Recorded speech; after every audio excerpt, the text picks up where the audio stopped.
Okay, let's unpack this. Let's do it. We are heading 47 miles due south of London to a city that really, truly embodies creative friction.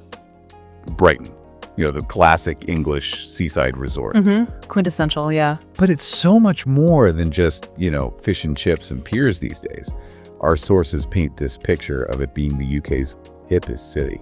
And, well, definitely the unofficial capital of counterculture and self-expression. Yeah, it's this study in dual identity, isn't it? It really is. You've got this profound historic weight.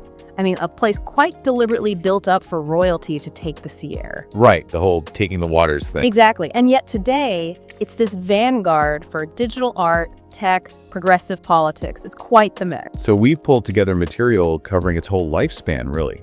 From its Anglo-Saxon roots right up to these hyper-modern digital media clusters. Our mission today, then, is to sort of trace that transformation. Starting, I think, with a moment a rather, shall we say, profligate king decided he absolutely needed an Indian palace right there on the English Channel coast. Which is quite a starting point. Yeah. And that trajectory raises the central question for you, the listener.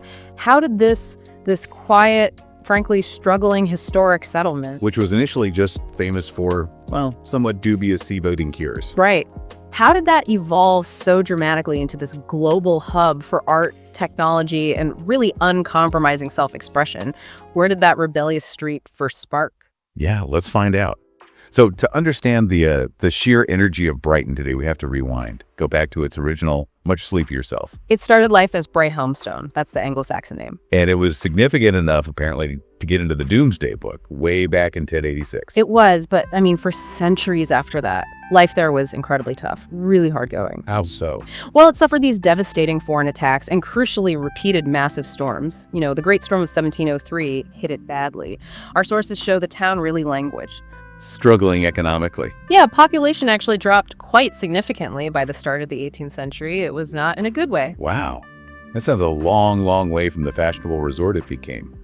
Was there a specific turning point, a catalyst that saved it from just fading away? Absolutely. And it's a slightly strange one. Yeah. Medicine, or perhaps pseudoscience, depending on how you look at it. Go on. Around the 1730s, there was this massive, growing European fad for sea bathing and drinking cold seawater. Drinking it. Seriously. Yep. As a supposed cure for, well, pretty much everything. Glandular issues, melancholy, you name it. I cannot imagine anything less appealing than necking a pint of the English Channel, but okay. Precisely. But this physician from nearby Lyrus, Richard Russell, he was its biggest cheerleader. He sent so many high society patients to Brighton to take the cure. So he basically engineered its revival. You could say that, yeah. He single-handedly put it on the map for the elite, earning Brighton the nickname Dr. Brighton. It was suddenly the place to go for your health. Fascinating. Yeah. But okay, becoming a medical destination is one thing. Becoming the actual playground of high society, that feels like another leap. Did that happen quickly, or did it need someone really influential? Oh, it needed someone very influential. And that figure was, without a doubt, the Prince Regent, later King George IV. The man himself? He first visited in 1783, apparently seeking leisure, freedom, maybe a bit of privacy away from the London court. And he liked what he found. He loved it. His enthusiasm, his frankly vast wealth, and just his prolonged presence there, that cemented Brighton as the fashionable, often quite decadent seaside resort of the whole Georgian and Regency eras. He basically made it the place you had to be seen. He did. And then, ironically, that status got radically democratized. How so? The railways. When they arrived in 1841, linking Brighton directly to London, the whole dynamic just changed overnight. The journey got quicker, easier. Much quicker. Suddenly, the town wasn't just for the aristocracy or wealthy patients. It was accessible to the masses. Right. And the population just exploded then, didn't it? Absolutely shot up. And that's precisely why that nickname, London by the Sea, stuck. It became the ultimate easy day trip destination, flooding the very streets George V had tried to keep exclusive. So it was basically the first mass market holiday spot connected by high-speed rail. Pretty much. A perfect example of how technology that brings prosperity can also, well, destroy exclusivity. Speaking of George V's patronage, we absolutely have to talk about the Royal Pavilion. Because if anything sums up that early decadence and, frankly, eccentricity, it's that building. It is truly a fever dream-made architecture. It's incredible. George V brought in John Nash, the famous architect, Right. to transform what was already there into this unbelievable fantasy palace in the Indo-Saracenic style, drawing heavily on Mughal architecture, which was becoming known through British India. I mean, I've seen the pictures, obviously. It looks like it was beamed in from Delhi or Agra or somewhere.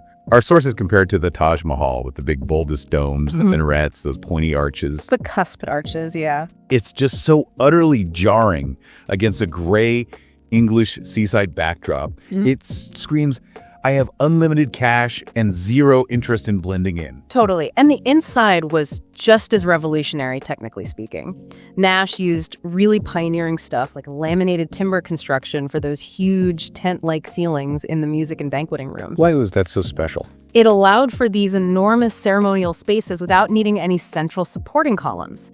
So you had this vast open feel. It was an Orientalist fantasy on the outside, wrapped around a real technological marvel on the inside. But the royal love affair with Brighton itself didn't last that long after George did it. Not really, no. Queen Victoria, who came to the throne after George V's brother, she actively disliked Brighton. Why? Too rowdy. She cited exactly what you mentioned earlier, the crowds.